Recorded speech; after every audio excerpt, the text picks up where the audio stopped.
Our screens may be all different sizes this year, but our films will have the same sized impact. They'll shake you, move you, and refuse to leave you. Mark our words. Groundbreaking stories are very much to be continued. Hello, everybody, and welcome to the Spoiler Warning podcast. This is our 2020 Toronto International Film Festival review of Another Round. I'm Christopher Schnese. And I'm Stephen Miller. And if you're joining us for the first time, the Spoiler Warning podcast is a weekly film review program. Each week on the show, we're going to dive in, debate, discuss, and argue over the latest films coming to a streaming platform near you. Of course, except for this week, where we're talking about films that just premiered at the 2020 Toronto International Film Festival. Stephen, I have a question for you. We've talked about this in the past, I think, when we review films that are subtitled, where, like, the thing the person's saying is a word that translates into English totally fine, but then the subtitle changes it for whatever reason. The title of this film is Drunk. Yeah. But the English title is Another Round. And it was just funny when this film started to see a big ass, just black background with the white text Drunk, and then Another Round pop up on the subtitles. Did that give you a good chuckle? It did. Yeah. I liked it. Though I get why sometimes they change the name in different languages. Like, it wouldn't surprise me if, like, in Denmark, people say druk to be like, let's have another, like that could be the kind of thing that we don't know that might change the meaning of it. But yeah, that did make me laugh too. Yeah, because I feel like this is not a film about getting another round. This is a film about getting drunk. But yeah, I think we'll get into it. Oh yeah, we'll get into it. Once again, no trailer for this film, but that's okay because this film is not in English. So even if there was a trailer, it probably wouldn't come across what's going on. But Another Round is basically the story of a few teachers at this is a high school, right? Yeah, I think it's high school. So it's teachers at a high school. I assume in Denmark you can just drink when you're 16 or something. Yeah, apparently. But basically it is a history teacher, a track coach, or a PE teacher, whatever. It is a psychology teacher, and it is a music teacher. And basically one night at one of their 40th birthdays, while they're trying to consume various amounts of alcohol, one of them brings up a story where some individual believes that human beings are born with a negative or with a 0.05 alcohol content, blood alcohol content deficiency, and that in order for us to all function at our highest level, we need to drink enough alcohol to be at 0.05 blood alcohol content. And that gets us to the baseline of what we should be as human beings. So they come up with a plan to, what if we just drank constantly during the day and see if that improves our daily interactions and our teaching skills and whatnot. And they try to do, I don't know if we can call it a scientific study, but they're definitely writing a paper about their findings. They're definitely typing something. They're treating it as though there's some academic basis for why they're doing this, so that way you don't just think they're irresponsible alcoholics. But yeah, it's a plan that they have to see how far this can go and what are the effects on their lives. Stephen Miller, what did you think of Another Round? So when this was one of those things that I booked kind of later, like I decided to grab a ticket after I had already grabbed the other ones, just kind of on a whim. And I assumed that it was going to be very dark and depressing because the director, Thomas Vinterberg, is kind of known for like depressing movies. He and Lars von Trier were kind of like in the same cohort. And the last movie that he and Mads Mikkelsen made together, The Hunt, was like famously like heavy drama, like heavy drama. And I assumed this would be more of the same. You know, this was going to be about, granted, I didn't read much at all about it, except for it was about drinking. And I was like, okay, this is going to be a movie about an alcoholic whose life spirals out of control. This is going to be very heavy, probably unpleasant, whatever. This will be like a headphone movie that I'll survive. Maybe I'll get something out of it, you know? I had a fucking blast with this movie. This movie, like, really surprised me in terms of the tone that it decided to take and the places it goes. And I think what is so interesting to me is it's provocative, right? Because these are 4 people who work at a high school who are drinking, like progressively drinking more and more. Kids drink in this movie as well. And like there's a lot about alcohol consumption and recklessness versus the liberation of, you know, having your inhibitions go away. And it is at once doing something that is potentially controversial and heavy, but then it is taking it with so much fun at the same time. Like it is really enjoying this. And there's an energy to this movie that I just, very early on in this movie, I just had like a big smile on my face. And there were multiple moments where I was vibing with it so hard. I just really like the tempo of this film. I think there are moments especially where they have all agreed to do this challenge, and we get to see each of the teachers, how they behave after a few drinks in their class. And like there was this like real joy that I had of just like seeing them succeed, right? Like seeing them get out of their shell and act differently. Even though, like, if I zoom out, like Mads Mikkelsen's history teacher, all of his lessons where he does great, he's basically just talking about drinking, you know, like I still don't actually get the sense that he taught history in any meaningful way. He did trick the students into picking Hitler as their leaders. Yeah, so that was a thing where I got so much joy out of that scene, because by the time he was describing number 2, I was like, I think I know who these are, and I know who your number 3 is going to be. And I was like, yeah, do it. And I was so happy when he did it. Yeah, I just think there's at once heavy drama going on, like without giving too much away. Relationships are frayed in this movie. People are put in vulnerable situations. People should not be in charge of children in the conditions that they're in.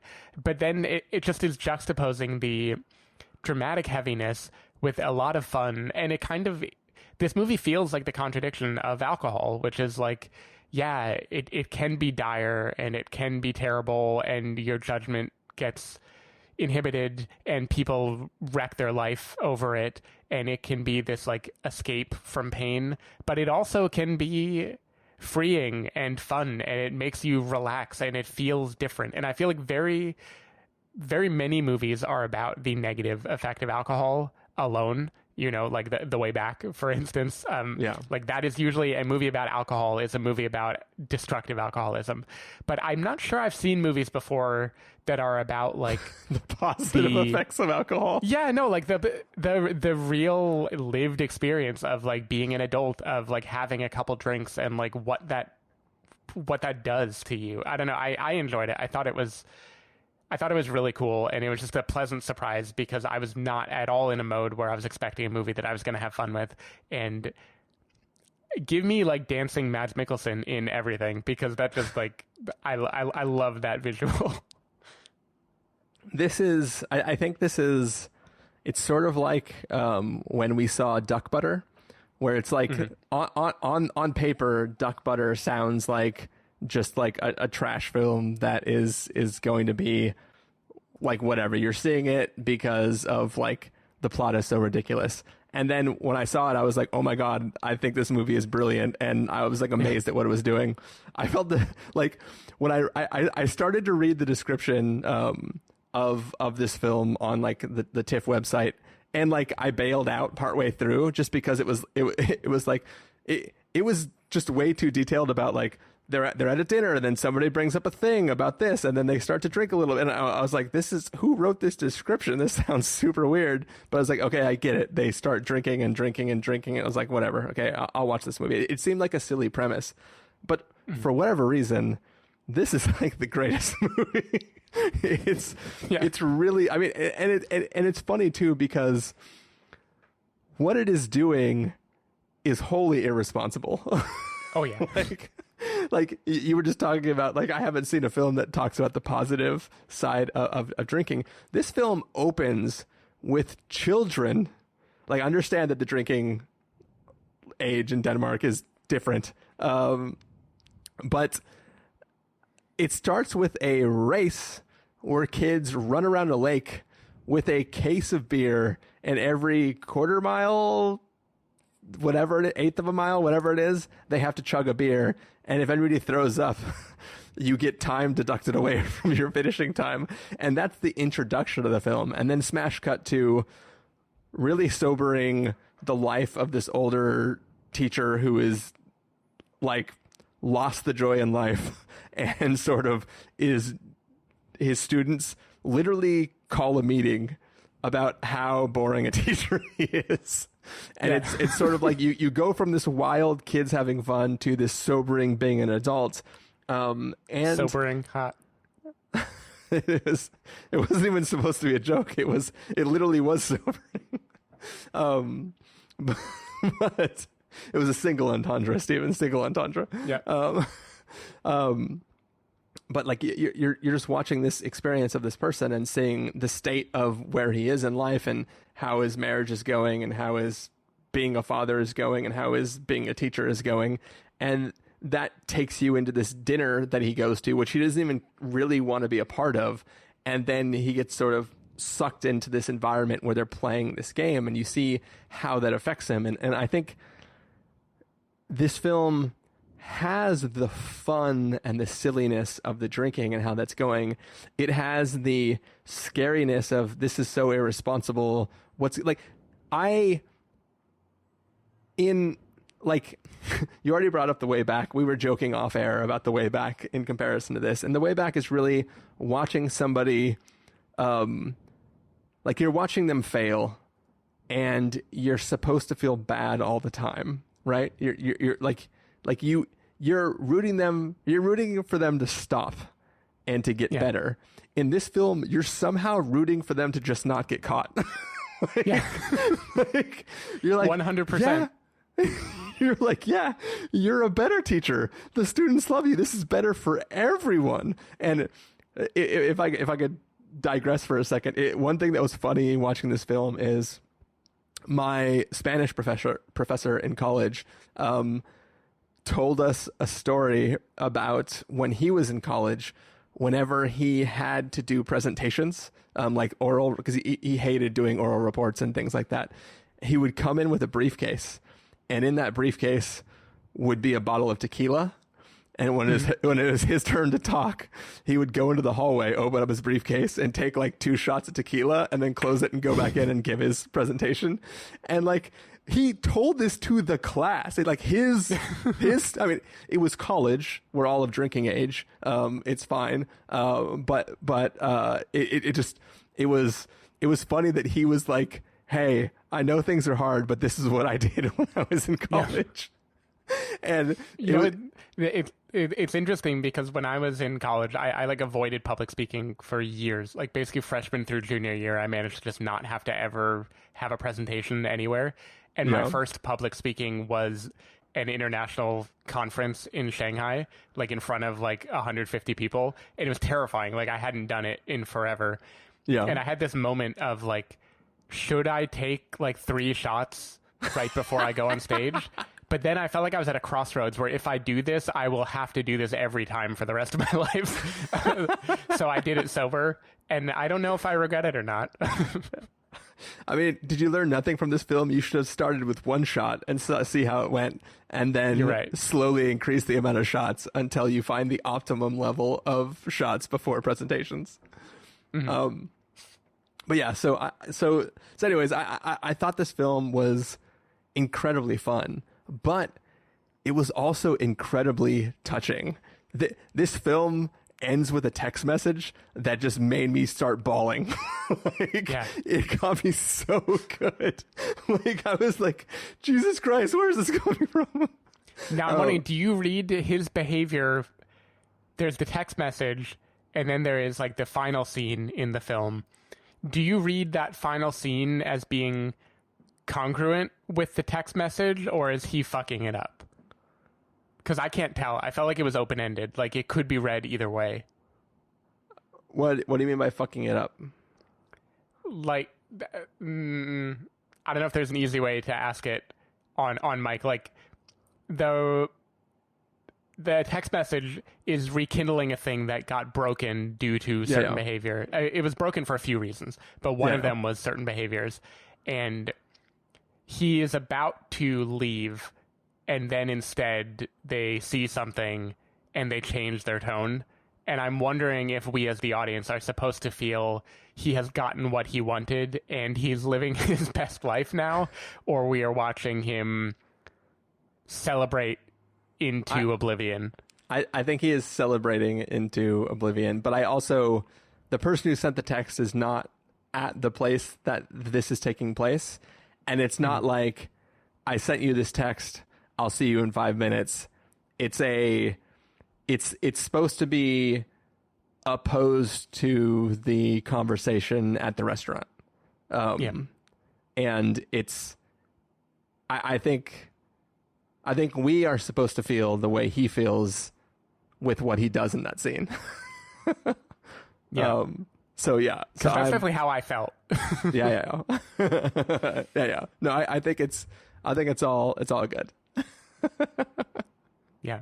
I think part of it too, what I loved, I don't know how it is in Denmark, but I feel like in general, no offense to people who do the great and necessary work of being high school teachers, but it oftentimes in media, especially, that is kind of the job that can be thankless, right? Like the job where the students are like little shitbags. And especially if you are a boring teacher, which is Mads Mikkelsen's problem at the beginning of this movie, there can be a kind of like depressingness to it. Like that, it's often like a way to signify that a person feels stuck in a rut. And so I love that it's like 4 high school teachers who do this, because even while it's irresponsible, it never feels terrible. It kind of feels like a successful use of a midlife crisis. I think for one of the 4, it sort of feels terrible at points. Yeah, sure, it's not great. not great for one of the 4. But I love, and what is interesting is that you mentioned the basically intervention that is held at the beginning of this movie, and I was still thinking I was in the depressing version of this movie, and I thought they were going to say, we can tell you've been drinking, you're drunk at work, you're slurring through your lesson, and we're not learning anything, you need to get help. But then it's like, oh, you should be drunk because you're so fucking boring. and that switcheroo, just, I was like, oh, hell yeah, this is the movie I'm watching. The one thing that is funny about watching, like, if they made an American remake of this film, also, I'm realizing I can see the poster right now, and it's Drook, not drunk. Oh, yeah. I thought maybe, so Drook is Danish for binge drinking, so I thought you were just like shorthanding it. No, when it popped up, I just, in my head, I read it as drunk.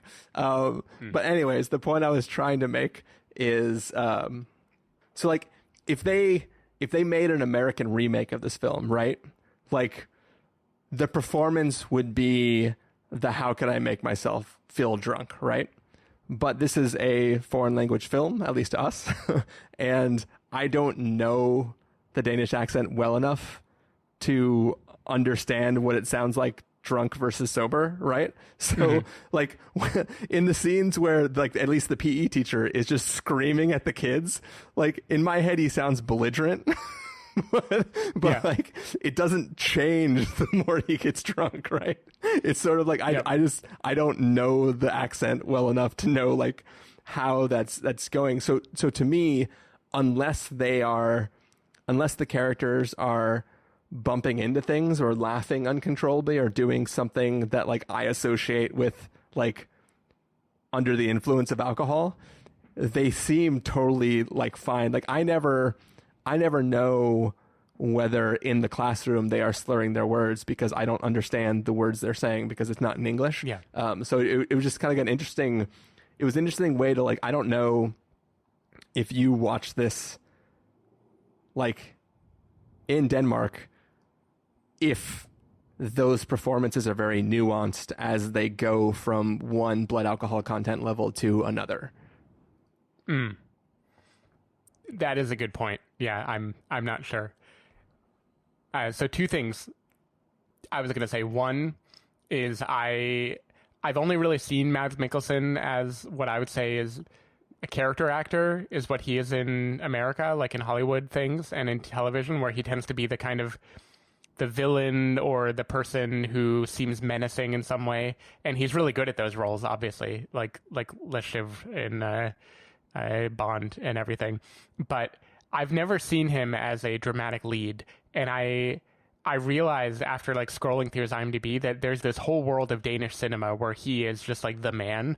And I'm really curious to see, because I think he is great in this movie. Like he's so good. I was going to say he's playing against type, but I just don't know his type. Like I only get this like limited American window into what his type is. So I like that. A second one, which this is like so random personal story, it probably shouldn't even be on the podcast. But so there's a night that is kind of legendary in our company, at least like for me and the other person who was there, where two of us met with a person and racked up a like $2,000 bar tab after dinner of like just drinking at a bar. And the guy was Danish who we were talking to, and he looked and sounded exactly like Nicolaj, the philosophy teacher in this movie. And I got a lot of joy out of that. Or psychology teacher. Yeah. I do like too that psychology teacher, he's the one that concocted this scheme. He's the one that's like trying to turn it into a paper, and like everything is going swimmingly, I guess you could call it. And then he comes back. He's like, so I talked to some other psychology people, and apparently there's this point in which you're drinking where you either decide to go home or you just continue drinking for the rest of the night. We should test that as part of our theorem as well. Like, I like the idea of him casually trying to ask weird questions to his like other psychology colleagues, and them not understanding what their answers mean for this test that he's going to go off and do. That was pretty good. Yeah, I mean, he is definitely the person who keeps pushing it along. Like he's like, hey, let's have a like bacchanal now. Let's like get so drunk that we don't know who we are anymore, and we just roam the streets. Yeah. I enjoyed that, especially because I would have also enjoyed the movie if it didn't keep amping it up. Like if it was just like moderate drinking and just like exploring the effect of that. I would have loved almost any version of this movie. It's just like it got me, and then anywhere it goes, I'm there for it. It's also interesting to know that Danish people do not like Sazeracs, apparently. I wanted a Sazerac so bad watching them drink it. That seemed amazing. It was pretty good.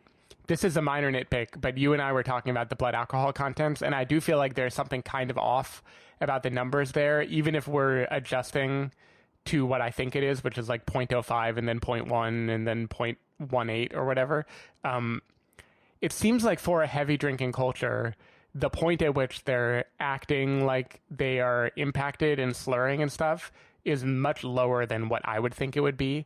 And even the fact that when I didn't interpret them as hating the Sazerac. I interpreted them as like being bracing because it was like, ooh, that's strong, you know? To me, it definitely felt like it's just alcohol, you know? I'm happy with Sazeracs. It's my drink of choice.